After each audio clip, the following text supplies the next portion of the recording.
A simulation does not have to be digital. It only has to persuade the observer that the image is the source.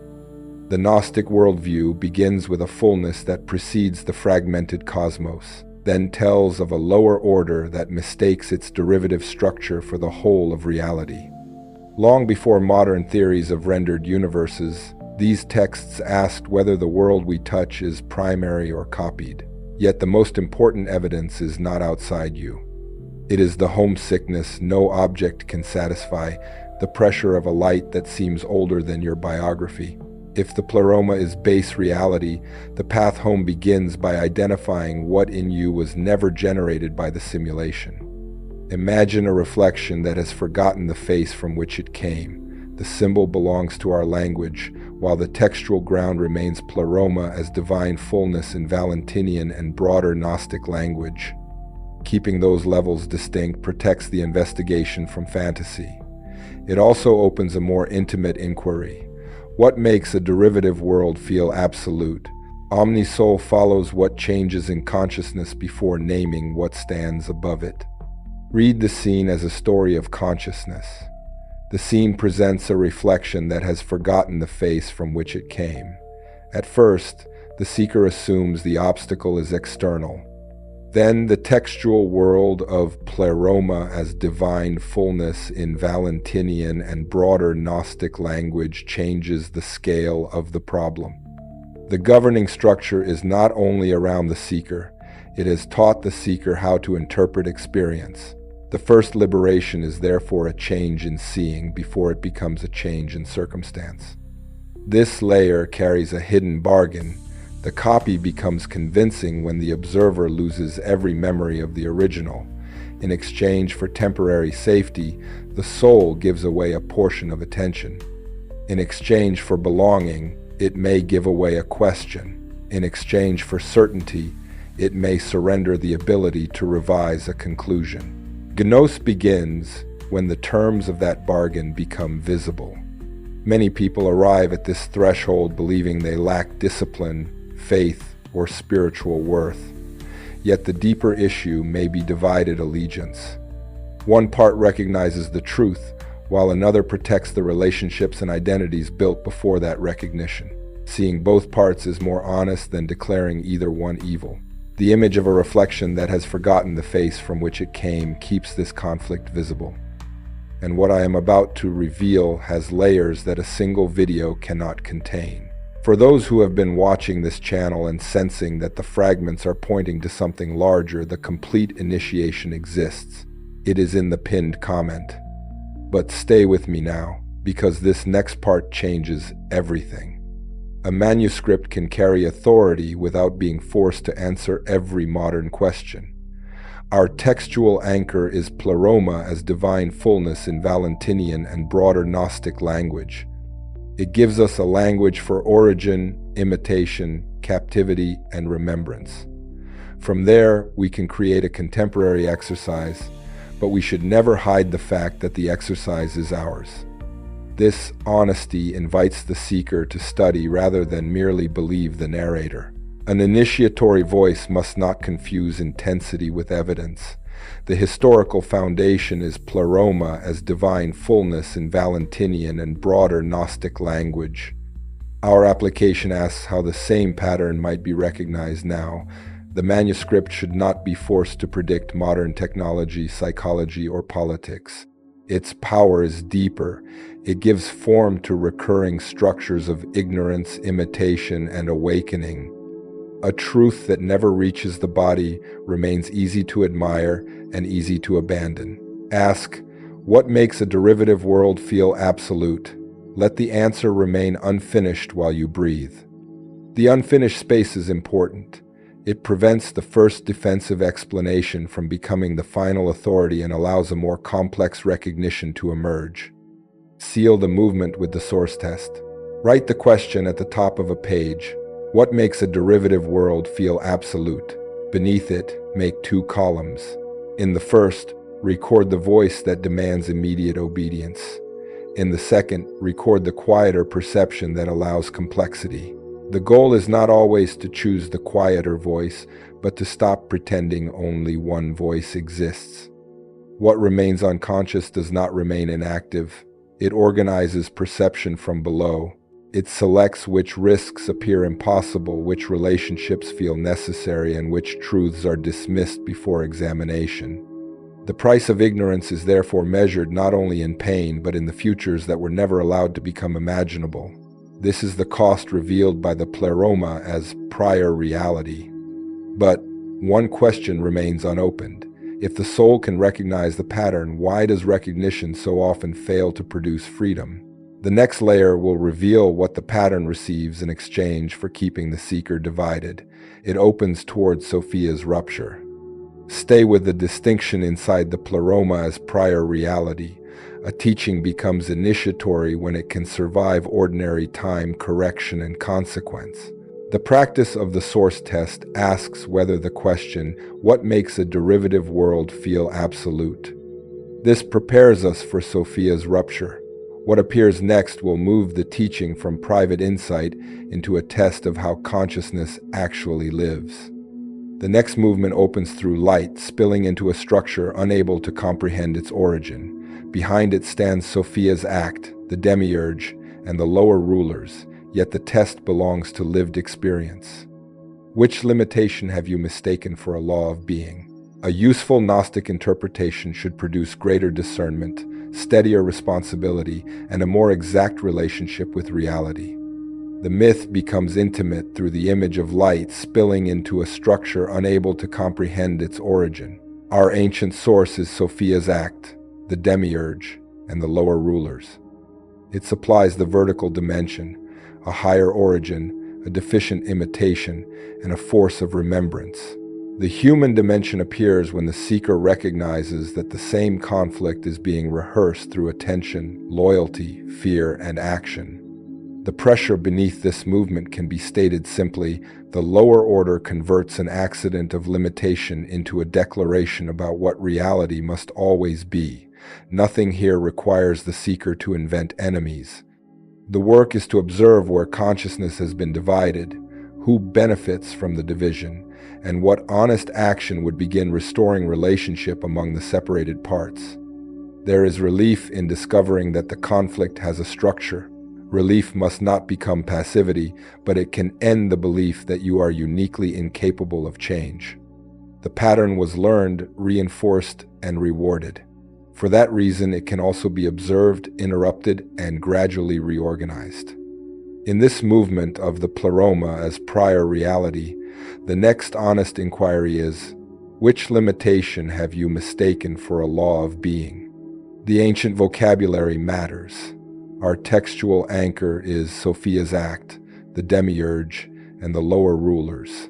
It gives us more than atmosphere. It places the inquiry within a specific cosmology of fullness, deficiency, rulers, and awakening. We will use the source as an anchor, not as a license to claim that every modern experience was predicted word for word. Precision strengthens the mystery because it prevents exaggeration from replacing evidence. Sophia's spilled light changes the equation. The lower world is not sealed because the power used to animate it comes from beyond its own authority. The administrators can organize the environment, but they cannot completely erase the trace of origin within the beings who inhabit it. The story of Sophia's error differs across Gnostic schools, and that difference matters. In the Apocryphon of John, Sophia brings forth a product without the agreement of the spirit and without her consort. The result appears outside the harmonious order of the pleroma. In Valentinian accounts, the drama may be described with other distinctions, including a lower Sophia or Achamoth and a more complex process of restoration. There is no single universal Gnostic screenplay. We also need historical discipline. The phrase used in this video is a modern interpretive tool, not a hidden title copied from a manuscript. The textual ground is Sophia's act, the demiurge, and the lower rulers. Where the ancient text makes a metaphysical claim, we will say so. Where we translate that claim into psychological or cultural language, we will mark the translation. Strength does not require pretending that interpretation is quotation. Pause and let the question become physical. Which limitation have you mistaken for a law of being? Notice the first change in breathing, posture, temperature, or muscle tension. The body is not an infallible oracle, but it often reveals conflict before the social self permits language. Treat the sensation as data. Compare it with evidence, consequence, and the values you want your life to embody. Use the rendered boundary as a test rather than a ritual of performance. Ask, which limitation have you mistaken for a law of being? Then separate what you know, what you fear, what you assume, and what you still need to learn. This four-part distinction prevents intuition from becoming fantasy and prevents analysis from becoming avoidance. Choose one grounded next step. The cost of ignoring this layer is not divine punishment. It is repetition. A pattern that remains unnamed continues recruiting relationships, habits, and explanations to protect itself. Years can be spent solving the visible consequence while the hidden agreement remains untouched. This is why depth matters. Fragments may inspire, but only sustained practice reveals the architecture that produces the same life under different names. Within the pleroma as prior reality, the recurring structure leads toward the architecture of deception. The historical loop now becomes personal. What did the governing structure promise you in return for obedience, safety, belonging, certainty, innocence, or relief? The answer will determine the shape of the next gate, which leads toward the architecture of deception. The next movement is the architecture of deception. It will not replace what we have seen. It will reveal the agreement that allowed this first structure to remain hidden. And I need to stop here for a moment. Because what I just explained, that exact architecture through which a derivative cosmos mistakes itself for base reality and the divine spark becomes the exit, the simulation cannot reproduce, is the reason I created the ancient code. It is not an audio, it is not a single transmission. It is a complete Gnostic initiation, 5 private video masterclasses, the ancient code dossier you can hold in your hands, and a guided meditation series designed to activate what these videos can only describe. If you have been watching these videos for weeks and feeling that you are ready for the full path, not another fragment, but the entire map, this is what it was built for. Pinned comment or scan the QR code on screen. Now let me take you deeper, because the next revelation is the one most people never hear. Hold time, decay, and ego operating like filters over awareness in the mind. Place beside it fate and sensory imprisonment as ancient motifs. One belongs to our present language, the other to the surviving tradition. Their meeting creates a question. What does the world force you to keep measuring? The journey changes when the soul encounters the truth from within rather than receiving it only as doctrine. Every initiatory story needs a threshold.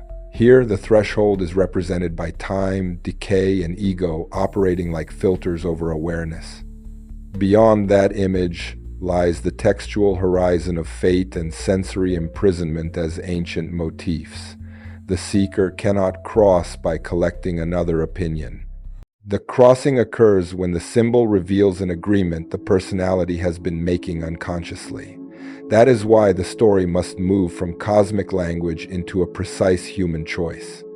The emotional mechanism is precise. The simulation maintains authority by making the measurable appear more real than the consciousness doing the measuring. This is why the seeker can possess information and still remain unable to move. The blockage is not lack of intelligence. It is the conversion of a living human capacity into a defense that no longer knows when its work is finished. Sophia's light does not humiliate that defense. It reveals the moment when protection became confinement. The experience may have followed you for years. Clarity appears, then disappears when action becomes costly. That does not make the clarity false. It shows that recognition has reached a defended boundary. The task is not to manufacture greater emotion. It is to understand what the boundary is protecting. The practice called the screen behind the screen will test that boundary directly. Our authority must remain quiet and exact. The relevant textual horizon is fate and sensory imprisonment as ancient motifs. That fact does not make every interpretation equally ancient. The manuscript gives us the symbolic architecture. The application to contemporary identity, technology, or psychology is a later layer, and it should be judged by whether it clarifies rather than distorts the source. The third practice is the 4-filter fast. For 1 hour, remove unnecessary digital input. Sit with a notebook and divide a page into time, decay, ego, and sensation. Under time, write the story the past or future is telling. Under decay, write what you are trying to preserve at any cost. Under ego, write what identity is demanding protection. Under sensation, write what appears true only because it is vivid. A new loop now opens. If the brain, senses, and ego are part of the local interface, where does the observing capacity come from? Neuroscience investigates the mechanisms correlated with consciousness, but the philosophical question of why experience exists remains contested. Gnosticism answers mythically through pneuma, the spiritual element from beyond the lower order. The older source does not use every term we use here. Its world is built from aeons, rulers, emanation, deficiency, remembrance, and return. Our modern metaphor of time, decay, and ego operating like filters over awareness helps us feel the structure, but it must remain a metaphor. The test is whether it sends us back to the source with greater precision and back to life with greater responsibility. For 3 breaths, hold the image of time, decay, and ego operating like filters over awareness. On the inhale, notice what you are trying to preserve. On the exhale, notice what becomes possible when preservation is no longer the only goal. This is not a supernatural diagnostic.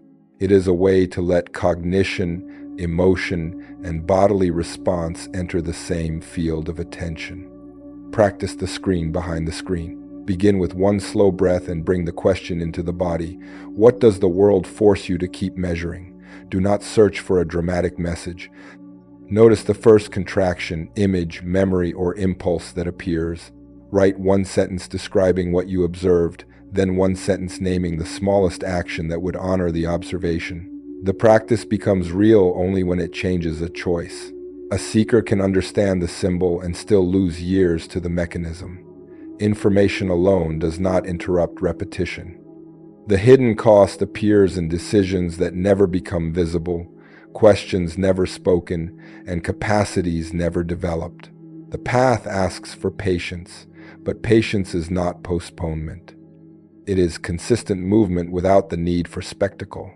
The practice of the screen behind the screen gives that movement a concrete form. There is still a missing piece. The obstacle survives not only through fear, but through a gift it appears to offer. Until that gift is named, the seeker will continue returning to the same structure voluntarily. The next threshold is pneuma. From here, the path turns toward pneuma. Listen for the change in emotional temperature, because the next gate protects itself through a different promise. Enter the image of an ember that behaves as though it remembers a fire it has never seen. It gives us a different doorway into the pleroma as prior reality. The historical anchor is pneuma and luminous origin as the interior sign of another order, but the interior question is immediate. What longing survives every satisfaction? The old story becomes useful when it reveals a movement that can be observed without theatrical fear or borrowed certainty. Imagine the seeker encountering an ember that behaves as though it remembers a fire it has never seen at the exact moment the old explanation fails. The ancient horizon of pneuma and luminous origin as the interior sign of another order does not provide a modern instruction manual, but it does preserve a drama of origin, imitation, and remembrance. Through that drama, the seeker sees that what felt personal may also belong to a larger pattern of consciousness. At the center of this stage is one difficult fact. Cosmic homesickness is not proof by itself, but it becomes a clue when no finite object can explain its scale. A person may call the result fate, personality, or spiritual weakness, yet the pattern survives because it has become familiar. Familiarity is powerful. It can make a cage feel like character and make freedom feel like betrayal. Recognition begins when the familiar is observed without immediately being obeyed. If this pattern feels familiar, it does not prove that you are broken. It may explain why effort alone produced so little movement. The soul was spending energy on two opposing tasks, trying to awaken and trying to preserve the identity that awakening would change. Naming the conflict reduces shame and returns the possibility of choice. Within the pleroma as prior reality, the protected question is, what longing survives every satisfaction? Names such as Sophia, pleroma, epinoia, pneuma, and archon should not be used as decorations. Within the textual horizon of pneuma and luminous origin as the interior sign of another order, these names belong to a network of metaphysical relationships. When we bring them into present experience, we must preserve that depth. Otherwise, a demanding tradition becomes a collection of dramatic labels placed over ordinary reactions. The Gnostic word pneuma means spirit or breath. In many ancient systems, breath becomes the image of life arriving from beyond inert form. The Apocryphon of John describes the lower ruler breathing into Adam the power he had taken from Sophia, and the human being rises with intelligence that surpasses the governing powers. On the Origin of the World gives Sophia Zoe an even more direct role in animating the human form. The fourth practice is the homesickness discernment. Complete three statements. In ordinary life, I need. In my relationships, I need. Beneath both, I long for. The first answers may involve sleep, support, safety, purpose, or change. Honor them. The final answer may reveal a desire for unity, truth, belonging, or unmediated recognition. Do not use the deepest layer to bypass the human layers. Now, before I reveal the final piece, I want to speak to those of you who have stayed until this moment. You have watched video after video on this channel. You have felt Sophia pulling. You have recognized the signs, and you know somewhere beneath thought that scattered fragments will never be enough. The ancient code was built for exactly this moment. It is the complete Gnostic initiation. I spent months assembling 5 suppressed masterclasses that were never meant for a public platform. The Ancient Code Dossier, a printable manual you can study away from any screen, and the Gnostic Meditation audio series that activates what the teachings reveal. The total perceived value of everything inside is over $280. Today's access is $67, and 3 seekers have already entered. This is not for those who want more content. This is for those who want the complete path. The link is in the pinned comment and description, or scan the QR code on your screen right now. And now, let me give you the final revelation, because this is what ties everything together. Authority here comes from naming the boundary. The ancient witness is pneuma and luminous origin as the interior sign of another order. The modern framework is an ember that behaves as though it remembers a fire it has never seen. One does not prove the other in a scientific sense. Together they create a disciplined mirror in which the seeker can test experience without abandoning reason or flattening myth into mere psychology. The micro-experience is simple. Close the eyes for one breath and imagine an ember that behaves as though it remembers a fire it has never seen. Then open them and identify one object in the room. This movement between symbol and ordinary reality protects the practice from dissociation. Gnose should deepen presence, not make the immediate world disappear. The practical key is the homesickness inquiry. Place one hand over the chest and one over the lower abdomen. Ask quietly, what longing survives every satisfaction? Notice whether the body expands, contracts, becomes restless, or goes numb. None of these sensations is automatically divine. They are information. Compare them with evidence, consequences, and the values you claim to live. This is where belonging becomes important. Few people can sustain difficult recognition entirely alone, yet belonging must support awakening rather than reward performance. A true sanctuary does not tell the seeker what every experience means. It provides enough safety, study, and continuity for the seeker to become more exact in discovering meaning. In this video, That continuity serves the journey through the pleroma as prior reality. The next revelation changes the first. What appeared to be an enemy may also contain a human power placed in the wrong relationship. Liberation will require recovery, not only rejection. That recovery begins as we approach return. We now approach return. The next revelation matters because it shows how an obstacle can borrow the energy of a legitimate human need. Before adding another doctrine, remain with the image becoming transparent without needing to be destroyed. This image will guide our reading of gnose as recognition that reorders relation to the world. The point is not to decorate modern anxiety with ancient names. It is to ask with precision, how can you live here without calling here the source? When the question is honest, myth becomes an instrument of attention rather than an escape from responsibility. The narrative can be felt in a single scene. Picture the image becoming transparent without needing to be destroyed. The soul tries the familiar response and receives the familiar result. Then the memory preserved within gnose as recognition that reorders relation to the world introduces a possibility the closed system cannot explain. A different choice becomes imaginable, and the architecture of inevitability develops its first crack. Here the myth touches ordinary life. Return to the pleroma begins when the derivative world is used without being mistaken for the origin. The governing force does not need to appear as a supernatural figure.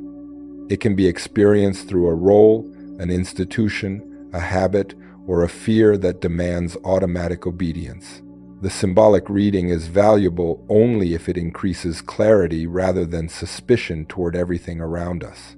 You are not the only seeker who has mistaken repetition for personal failure. A hidden structure can make sincere effort circle back to the same beginning. Validation is not an excuse to remain still. It is the end of wasting strength on self-condemnation so that the same strength can be used for a more exact response. Within the pleroma as prior reality, return to this question. How can you live here without calling here the source? The rarity of the sources is not permission to speak carelessly.